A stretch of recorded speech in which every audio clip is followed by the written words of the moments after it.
Good morning, kids, or good afternoon in your case. I am obviously not here today, as you've no doubt noticed by now, so that means that you are on your own for this lesson. I will be back tomorrow. We are definitely having our quiz over Unit 6, Section 6, 7, 8, and 9 tomorrow, Wednesday, March 20th, as scheduled. Again, we will have our quiz tomorrow as scheduled. Without further ado, let's look at the second New Deal.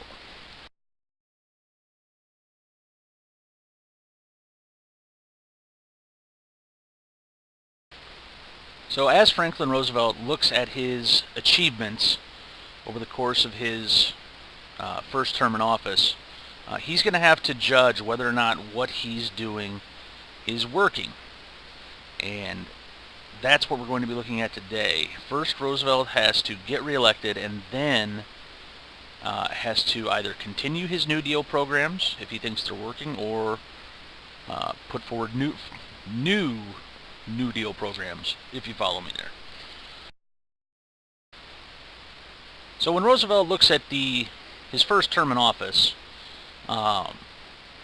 they're going to examine the New Deal, obviously, and the impact of it. And on the surface, the program's been very popular. People are thrilled that they're being put back to work. They're thrilled that the government is taking some responsibility for their welfare. But on the downside, unemployment is still much higher than they would like, and our factories are not producing much as they would hope. And so if Roosevelt's fortunate enough to get reelected, he knows he's going to have to put forward some new programs. So, as I alluded to, FDR has to get reelected in 1936. He does so overwhelmingly, and he does it, one, because Americans are traditionally hesitant to change leadership in a crisis. Obviously, if you change leadership, that leads to someone new coming in, and that someone has to kind of start from scratch in order to make to get their new plan going, and that could lead to the country starting from scratch and kind of starting the Great Depression all over again. So they didn't want that. Secondly, he gets elected thanks to two giant blocks of voters. The first is African Americans, who for the first time vote Democratic rather than Republican. They had been voting Republican up to this point simply because Abraham Lincoln, a Republican, was the man who freed the slaves.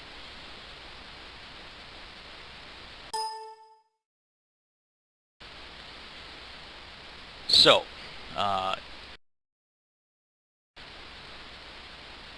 as for labor unions, why might they suddenly be so supportive of the Democratic Party? Well, one of the things that Roosevelt has been pushing for since getting elected and throughout his first term and looking ahead to his second term is workers' rights. He wants to make sure that workers have the right to organize a union, that they enjoy the benefits of union membership, such as fair labor laws, minimum wages, maximum working hours, things like that. And so it's very easy for the union to get behind them.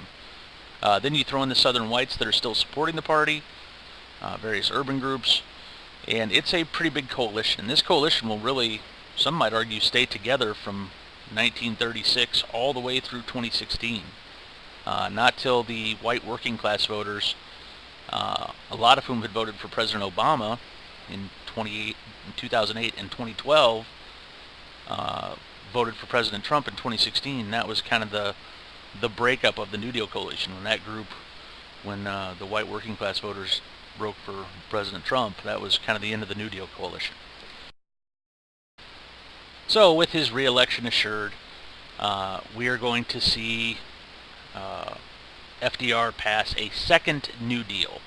And part of that New Deal is going to entail him fixing parts of the first New Deal. So, for example, the Supreme Court had declared that the Agricultural Adjustment Act was unconstitutional. So he wants to go back and fix that to make sure it's not unconstitutional anymore. He also wants to reward farmers for, one, cutting production of soil depleting crops, because remember, you can kill soil if you keep planting like nitrogen heavy crops, stuff like that, it will kill it.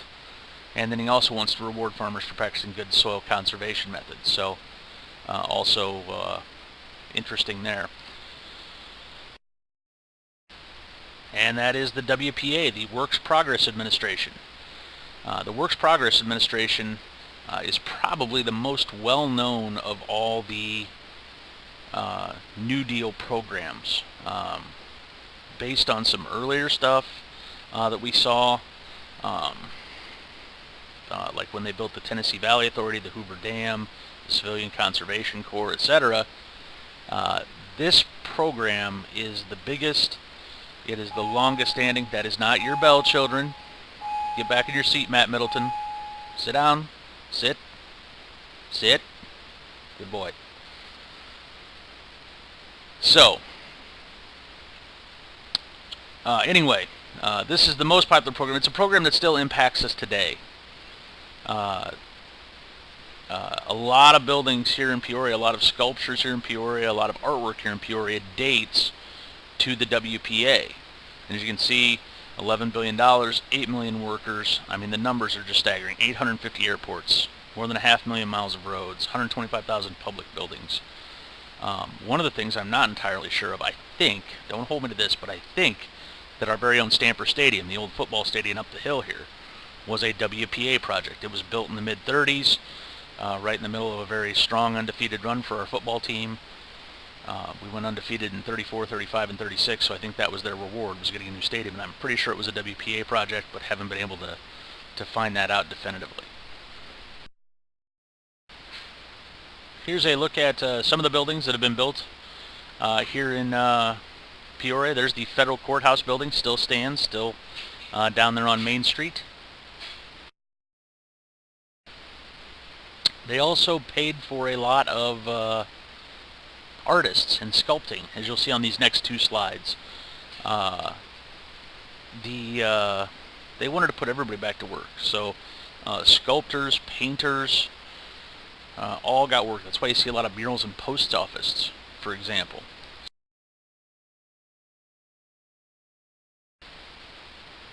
As far as you kids, there were also jobs. They had programs such as the National Youth Administration, meant to teach you a trade. So for example, if you're a young man, you might learn how to be an auto mechanic, a plumber, an electrician. If you're a young lady, you might learn stenography, which is shorthand note-taking for like secretarial work. You might learn typing for clerical work, bookkeeping, stuff like that. And then in return, you would work a part-time job at your school so that the school didn't have to pay somebody else to do, for example, the janitorial work. Because that was, schools didn't have a lot of money back then. The taxes weren't getting paid, so they weren't getting money. We referenced this earlier with why labor unions voted for the New Deal Coalition. This is one of the big ones, the Wagner Act. Not only protected the rights of the workers to join unions and engage in collective bargaining, but also prevented unfair labor practices. You couldn't threaten workers with their job in order to make them do something. You know, if you wanted them to work overtime, for example, you couldn't say, well, if you don't work this overtime, you might not have a job next week. That just can't be done. Could not interfere with union organizing. So if somebody was trying to organize a union, you couldn't go to them and threaten them with their job and say, hey, if you do this, we're going to fire you. Couldn't be done. And then you couldn't fire union members either. Now, that is not ironclad. I'm in a union. I could still be fired, but there is a process that the school would have to follow. Even more popular was the Fair Labor Standards Act. The Fair Labor Standards Act, as I said earlier, maximized the amount you could work and minimized or put a minimum on the amount you could be paid for that work. So for example, the work hour gets to 40 hours a week. That's what we still have today. 40 hours is considered the maximum amount you can work before being paid overtime. Now in some cases that's not always true. Some places put it at 37.5. For example, when I was at the Journal-Star, you didn't get paid for your half-hour lunch break, so 37.5 was considered full-time. The minimum wage that you see there, 40 cents an hour, that's the equivalent of $5.45 today. So we're ahead of the inflation curve as far as minimum wage today. We're about $2 ahead of that. So that's good. But again, it will fall behind when we get up to $15 an hour. That will be like $10.46 today. So we won't have kept up with the inflation rate in that sense. And that brings us to our most important portion of the New Deal. This is one that is still with us today, still hotly debated today. Some people think it is wonderful. Some people think it is an entitlement program that needs to be cut. And I'm, of course, as you can see by the title, talking about Social Security. Social Security, as we talked about yesterday with the guy, Dr. Francis Townsend, that you guys thought looked like Bill Nye's dad, is intended to be a supplemental retirement plan, first and foremost. Dr. Townsend did not think that the New Deal was doing enough, primarily for the elderly, also the poor a little bit, but primarily the elderly. And so he came up with this supplemental retirement plan. Notice supplemental. It's not supposed to be the only thing you retire on. You don't make you don't get a lot of money monthly from Social Security, maybe $1,200 a month. If you're trying to live off of that, if you're trying to pay a mortgage or rent, groceries, utilities, it can get pretty tight. And next thing you know, you're trying to decide if you've got enough money to buy medicine that month. So it's not supposed to be the only thing you retire on. You're supposed to have a 401k or a pension from another job and then retire, and this just kind of makes it a little bit more comfortable. Also, part of the new Social Security Act is unemployment, which is obviously still with us today. Previously, if you lost your job, you were just out of luck. If you were lucky, a charity, maybe it was church-related, something like that. Again, that is not our classroom bell. Please do not leave the classroom. But previously, if you lost your job, you were just out of luck. And so now, obviously, a lot of people out of work. This is intended to give these people more comfort and give them some kind of monthly income while they look for work. Last but not least, as part of the Social Security Act, is aid to families with dependent children and the disabled. This one also still used today.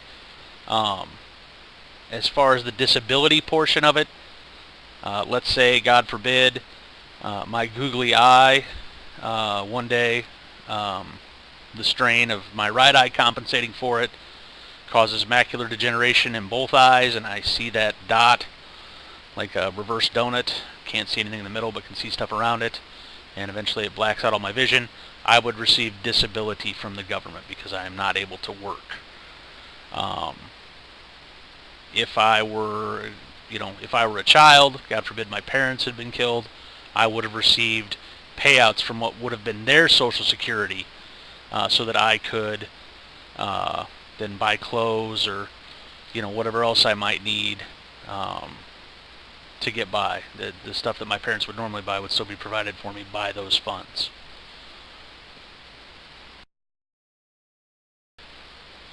So as we wrap this up, we got to look at the overall impact of the New Deal.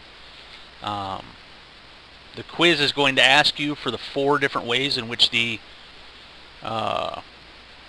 New Deal impacted the economy. Here it is right here, the 4 ways that the government expanded, or the New Deal, 4 ways that the New Deal expanded government's role in the economy. 1, gave the government, particularly the president, a more active role in shaping the economy. We talked yesterday, a couple days ago, about President Trump's new budget. A record-setting budget, $4.75 trillion. Wants to cut those entitlement programs like Social Security, Medicare, Medicaid, things that we talked about, gave more money to the military. That's his prerogative. Now, they don't always get passed in that form. Obviously, Congress has a say in that. They're the one that allocates the money. But the president is still indicating, hey, this is what I would like to see happen for the economy.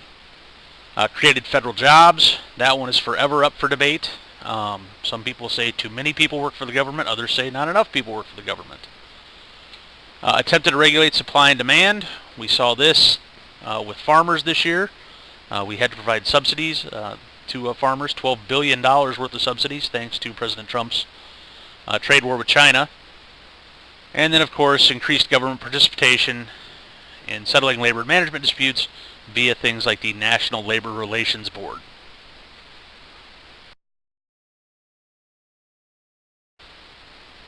Other impacts, obviously protected workers' rights. That's what brought the labor unions over in the first place. The Wagner Act and Fair Labor Standards Act, both huge parts of that, and continue to be very important parts of our of our workforce today, I guess. Very important rules for our workforce today, I guess would be the way I phrase it.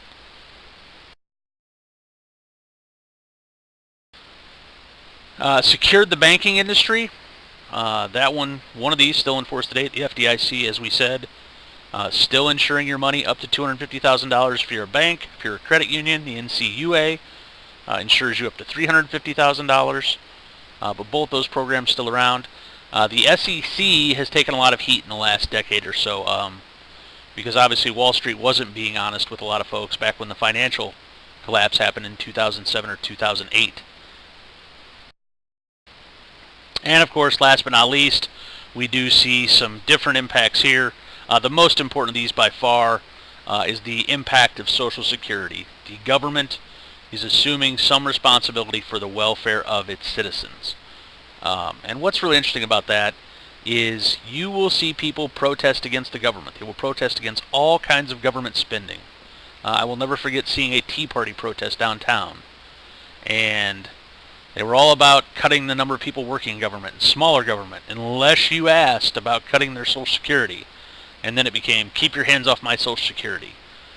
So it's kind of interesting. Like, that's one of the biggest expenditures in government, yet if you're trying to take that away, they freak out. So it's become that interwoven in our society today.